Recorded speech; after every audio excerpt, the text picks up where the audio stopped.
Now, if you ever considered buying into the left's message of equity and equality, you may wish to think again after this. Adani mine workers have been targeted in increasing numbers, and these cashed-up professional activists are showing a really dirty side to their tactics by targeting female employees. That's right, female miners have been chased in cars, confronted, had abuse thrown at them, even calling women there extremely derogatory names.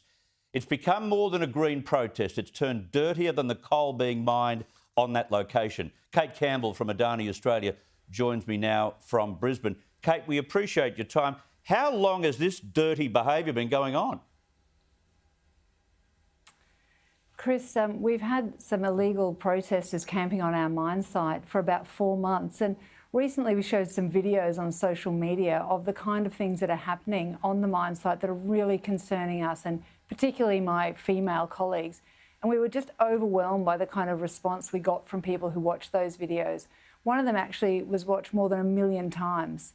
So it really is of concern what's happening out there in Central Queensland right now. So would there be any reason for them to pick on female as opposed to male workers? I presume the majority are male workers. There'd be plenty of blokes to pick on. Yeah, that's right, Chris. The kind of things that have happened is that, as our workers are travelling around the site, the activists in that illegal camp have blocked roads. So in one case, a female worker was trying to move around the mine site and the activist blocked her car. She managed to get away, all the while with the activist screaming really vile abuse at her. And one of her male colleagues helped her get away, and then she was chased in that car. And in other instances, people from the protest camp have come up to the entrance to the mine and blocked people from coming in and out, and particularly targeted the women, screamed in their face. And it really is disturbing women on the site. My colleagues have told me that there are areas in the site that once they would have felt safe driving, they don't feel safe anymore. That's a real pity, because in the Queensland mining industry, and I've worked in the industry for more than 20 years, we've made a real effort in recent years to make our mine sites places where people, and particularly women, feel safe and feel at home. So to have these activists who are beyond our control behaving like this is just really upsetting for everybody. I can confirm what you say about the workplace rules that have gone into making mine sites a pleasurable place to work. I've been on about a half a dozen in the last 3 years, and I can vouch for what you're saying. And yet, here we have a protest that should be done fairly, within, I guess, unofficial rules of protest, but this has gone well beyond what is acceptable. And to those women, it would be a workplace safety issue, wouldn't it? That's right. And what's really disappointing is that the Queensland government's refusing to move these people on from the illegal protest camp, although it's clearly not within Queensland mining regulations to have unauthorised people on the mining lease. One of the main reasons for that is a safety concern. These are people who are on our mining lease. They're not trained, they don't wear all the protective equipment that you see miners wear. There's no high vis or steel cap boots. And our people are really worried, the fact that they're moving around the lease.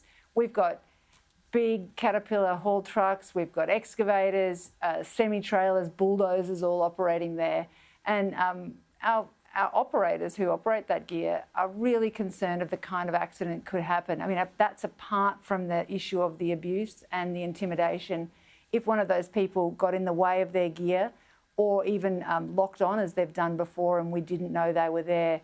So that means we have to keep an eye on this camp 24/7, and really all we're asking is that the Queensland government back our high-vis workers, and particularly our female workers, and move these protesters on.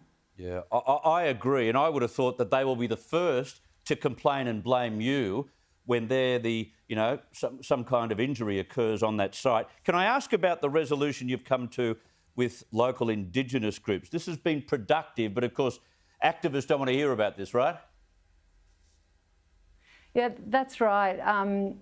The traditional owners of the area where the mine is, the Claremont-Beliando people, the overwhelming majority of them don't endorse this camp. They're not part of this camp.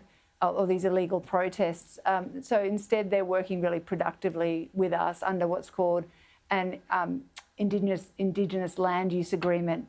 They're working on managing their cultural heritage and on other things in our agreement, like having Indigenous businesses on the site, trainees, that sort of thing. Right. So it's a disappointment to them as well. Yeah. I don't know what you do about this, but you need a little bit more support from the Queensland Government, I would have thought. Kate Campbell, all the very, very best for Christmas, and thank you for letting us know what's going on site. Thanks, Chris. Great to be here. There you go. And, you know, the people from Adani, they have to be asked to come on or put evidence of this kind of abuse on social media to have a voice, to let people know what's going on. It's just not being covered. And police should be up there right away charging them or moving them on, because it's not a satisfiable protest, especially when you're targeting women minors. It's just outrageous.